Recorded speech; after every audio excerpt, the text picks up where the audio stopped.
एक शहर के बस स्टैंड के पास एक चाय की दुकान होती है, जिस चाय की दुकान पर राजपाल नाम का व्यक्ति चाय बनाया करता था, जो काफी बुजुर्ग हो चला था और वह अनपढ़ भी था। वहां पर कुछ लोग इकट्ठा होते हैं, तभी वह उनसे पूछने लगता है कि भाई आप लोग यहाँ पर क्यों इकट्ठा हुए हो। तो वो लोग बताते हैं कि हमारे शहर की एक लड़की कलेक्टर बनी है और वो आज आने वाली है, तो उसी के स्वागत के लिए हम लोग खड़े हुए हैं। अब राजपाल बड़ा ही सीधा साधा भोला भाला व्यक्ति है, उसे नहीं पता कि कलेक्टर क्या होता है, तो इसी वजह से वह अपनी चाय बनाने के काम में लग जाता है। क्योंकि आज यहाँ पर बहुत ज्यादा भीड़ है, तो उसकी चाय की बिक्री भी अच्छी हो रही है। थोड़ी देर बाद वहां पर कलेक्टर साहिबा आ जाती हैं और सभी लोग कलेक्टर साहिबा की तरफ उनके स्वागत के लिए भागते हैं, लेकिन कलेक्टर साहिबा भीड़ को चीरती हुई उसी चाय के खोखे पर आ जाती हैं। वहां पर आने के बाद वह उस चाय वाले से कहने लगती है कि पापा देखो मैं आ गई। अब इस बात को सुनकर जो चाय वाला अपनी धुन में लगा हुआ था चाय बनाने की, वह उस लड़की की तरफ देखता है और देखते ही एकदम से उसकी आंखों से आंसू टपकने लगते हैं। इसके बाद वो खड़ा होता है और कलेक्टर साहिबा एकदम से उसको अपने गले से लगा लेती हैं और फूट फूट कर रोने लगती हैं। कौन था ये चाय वाला? अगर ये सच में इसकी बेटी थी तो इसे क्यों नहीं पता था कि उसकी बेटी कलेक्टर बन चुकी है? पूरी कहानी की सच्चाई जानने के लिए वीडियो को अंत तक जरूर देखें। राजस्थान के जोधपुर में एक परिवार रहा करता है। परिवार के अंदर माता पिता है, एक उनकी बच्ची है जिसका नाम है कामना। कामना अभी स्कूल में पढ़ने के लिए जाया करती है और उसके अलावा उस परिवार में कोई भी बच्चा नहीं है। कामना के पिता जिनका नाम राजपाल है, वह बस स्टैंड के पास ही एक चाय की दुकान चलाया करते हैं और उसी से अपने घर का गुजर बसर किया करते हैं। अब बचपन से जो कामना होती है उसे सुनने को मिलता है कि अगर लड़का होता तो हमारा नाम रोशन करता, हमारे लिए ये करता, हमारे लिए वो करता, और यह सभी बातें कामना को बुरी लगा करती हैं। वह सोचने लगती है कि जो काम लड़का कर सकता है क्या वो मैं नहीं कर सकती। और इसी दौरान एक दिन जब वो अपने स्कूल में होती है तो अपनी एक महिला टीचर से इस बात के बारे में पूछने लगती है। फिलहाल कामना 10वीं क्लास में है और जैसे ही वो अपनी महिला टीचर से पूछती है कि मैडम जो लड़के कर सकते क्या वो लड़कियां नहीं कर सकती, इस बात को सुनकर उसकी महिला टीचर जिसका नाम सीमा होता है वह हंसने लगती है। कहती है कि बेटी क्यों नहीं कर सकती, लड़कियां बहुत कुछ कर सकती हैं। और इस बात के कई उदाहरण महिला टीचर ने कामना को बताए थे, जैसे कि कल्पना चावला, इंदिरा गांधी या बड़े बड़े IAS IPS जो लड़की बनी थी, उन सभी के उदाहरण उस मैडम ने कामना के सामने रख दिए थे।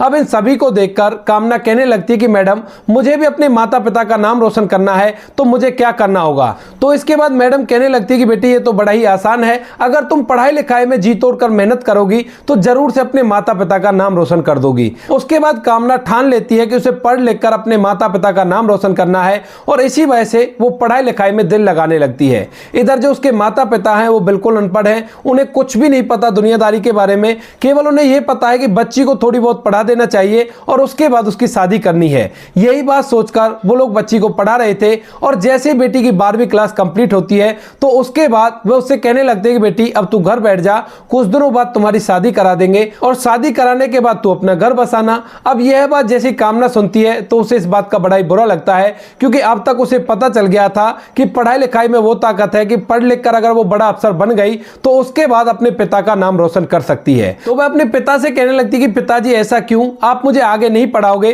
तो पिता कह देता है कि बेटी मैं गरीब आदमी हूं, मैं तुम्हें आगे कैसे पढ़ा सकता हूं, मेरे पास इतने रुपए पैसे नहीं है, जैसे तैसे करके हमने तुम्हारी शादी के लिए कुछ पैसे जोड़ रखे हैं और उन्हीं पैसों से तुम्हारी शादी करके अपनी जिम्मेवारियों से फारिग हो जाएंगे। इसके बाद कामना गहन सोच विचार में डूब जाती है और वह सोचने लगती है कि माता पिता तो मुझे पढ़ाने की ही नहीं सोच रहे हैं, अब मुझे क्या करना चाहिए। इसी बात को सोचते सोचते कामना की पूरी रात निकल जाती है और जैसी सुबह होती है तो वह अपने पिता के सामने जाती है और कहने लगती है कि पिताजी देखो आप मेरी शादी करवाना चाहते हो, आपकी बात सही है, लेकिन मैं आगे पढ़ना चाहती हूं, तो आप लोगों से रिक्वेस्ट है कि मुझे आगे पढ़ा दीजिए ताकि मैं आपका नाम रोशन कर सकूं। अब इस बात को सुनकर माता पिता कहने लगते हैं कि क्यों बेटी, पढ़ाई लिखाई में ऐसा क्या रखा है जो तू पढ़ाई लिखाई करना चाहती है? तो कामना वही बात जो उसकी टीचर ने उसे बताई थी वो बातें अपने माता पिता को बता देती है और कहती है कि मैं भी पढ़ लिख कर आपका नाम रोशन करना चाहती हूं, इसी वजह से आप मुझे पढ़ा दीजिए ताकि मैं आपका नाम रोशन कर सकूं। अब माता पिता जो कि अनपढ़ थे, लेकिन जिन लोगों के नाम कामना ने बताए थे वो नाम उनको याद थे और उन्हें पता था कि वो भी महिलाएं थी और वो पढ़ लिख कर ही इतनी आगे बढ़ी होंगी। तो वो कहने लगते हैं कि बेटी वो बात तो ठीक है, उन लोगों के पास ढेर सारा रुपया पैसा था, लेकिन तेरा पिता गरीब है और तेरे पिता के पास इतना पैसा नहीं है। तो कामना कहने लगती है कि पिताजी आप जैसे तैसे करके थोड़ा बहुत पैसे मुझे भेज दिया करना और कुछ पैसे मैं खुद कमा लिया करूंगी, लेकिन आप मेरी पढ़ाई को मत रोको और मुझे आगे पढ़ा दो। इसके बाद जो पिता होता है वह भी उसकी इस बात से सहमत होता है और कहने लगता है कि ठीक है बेटी, अगर ऐसी बात है तो कुछ पैसों का सहारा भाड़ा मैं तुझे दे दूंगा। इसके बाद कामना का पिता कामना का एडमिशन एक कॉलेज में करा देता है और वहां पर रहकर वो पढ़ाई करने लगती है। सुबह शाम में बच्चों को अपने घर के अंदर ट्यूशन पढ़ाया करती और उससे भी कुछ पैसे कमा लिया करती। कॉलेज की फीस तो वो अपने आप से भर लिया करती है। यहां पर वो अपने पिता को बिल्कुल भी परेशान नहीं करती है। कॉलेज के अंदर अच्छे नंबर से वो पास हो जाती है और जैसे उसकी ग्रेजुएशन होती है तो अब उसे पढ़ाई करने के लिए बाहर जाना था और इस बात की अनुमति लेने के लिए वह अपने माता पिता से बात करती है। कहती है कि माँ बाबूजी, अब मुझे बाहर जाकर पढ़ाई करनी है और उस पढ़ाई को करने के बाद मैं एक बड़ी अधिकारी बन जाऊंगी और चारों तरफ आपका नाम रोशन हो जाएगा। तो माता पिता कहने लगते कि बेटी हमें तो इस बारे में कुछ पता नहीं है, लेकिन फिर भी अगर तुम जाना चाहती हो तो तुमसे एक ही बात कहेंगे कि कहीं पर भी ऐसा कोई काम मत कर देना जिससे तुम्हारे पिता का सर नीचे हो जाए। बेटी तभी अपने पिता को गले लगाती है और कहती है कि पिताजी आप चिंता मत करो, मैं कुछ भी ऐसा काम नहीं करूंगी जिससे आपका सर नीचे हो जाए। उसके बाद कामना के पिता जो काफी दिनों से कुछ पैसे उसके लिए जोड़ रहे थे वो पैसे निकालकर अपनी बेटी को दे देता है और वहां से उसे दूसरे शहर भेज देता है आगे की पढ़ाई की तैयारी करने के लिए। कामना वहां से एक दूसरे शहर में चली जाती है और जो पैसे उसके पिता ने दिए थे उन पैसों से हॉस्टल लेती है और वहां पर रहने लगती है।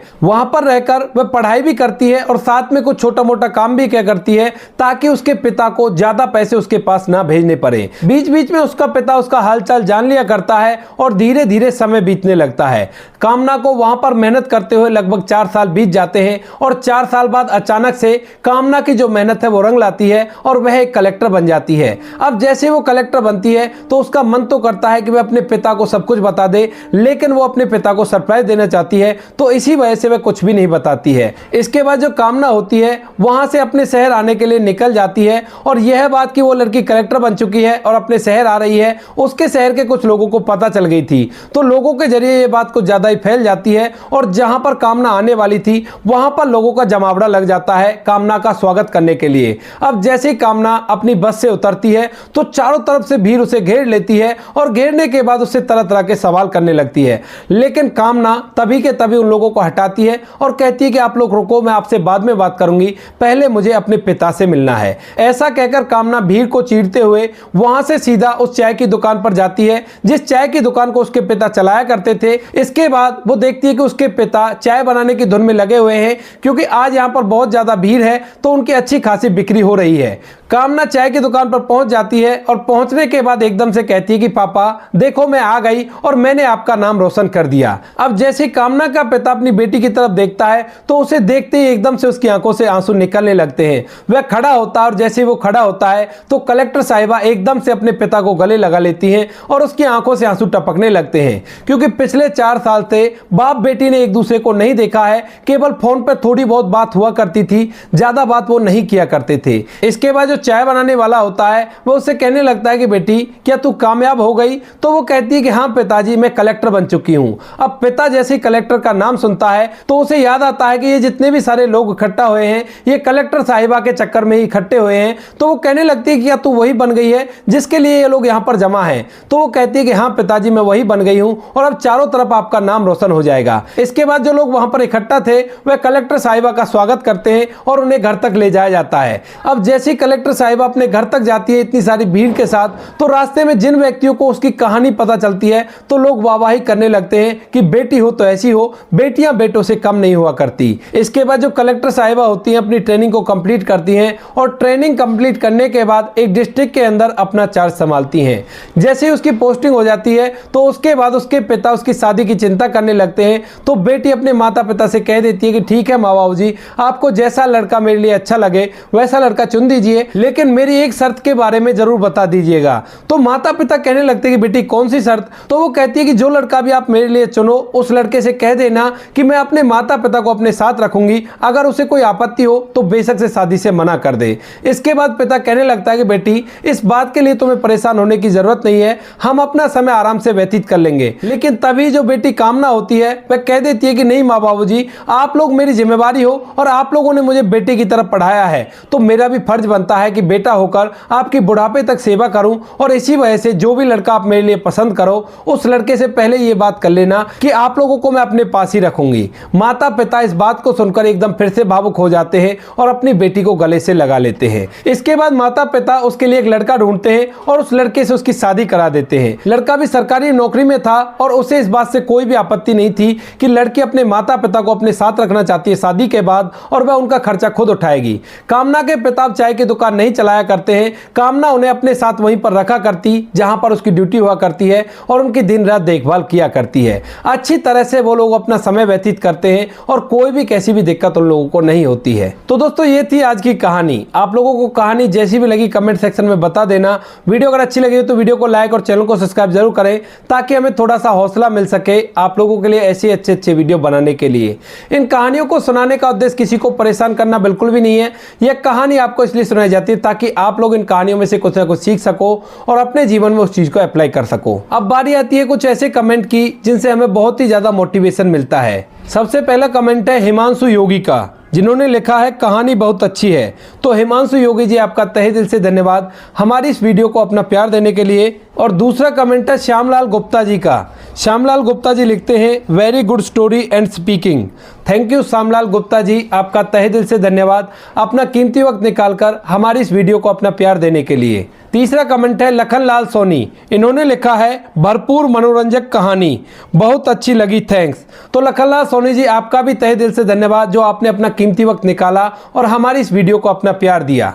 चौथा कमेंट है ऋतु जी का और इन्होंने लिखा है कि वेरी ब्यूटीफुल स्टोरी, इसे ही कहते हैं पति पत्नी का विश्वास। तो ऋतु जी आपका तहे दिल से धन्यवाद अपना कीमती वक्त निकालकर हमारी इस वीडियो को अपना प्यार देने के लिए। पांचवा और आखिरी कमेंट है वीना कपूर का। वीना कपूर ने लिखा है गुड स्टोरी। तो वीना कपूर जी आपका भी तहे दिल से धन्यवाद अपना कीमती वक्त निकालकर हमें इस लायक समझने के लिए। बाकी मिलते हैं किसी नेक्स्ट वीडियो में नए टॉपिक के साथ, तब तक के लिए जय हिंद, जय भारत, जय हिंदुस्तान।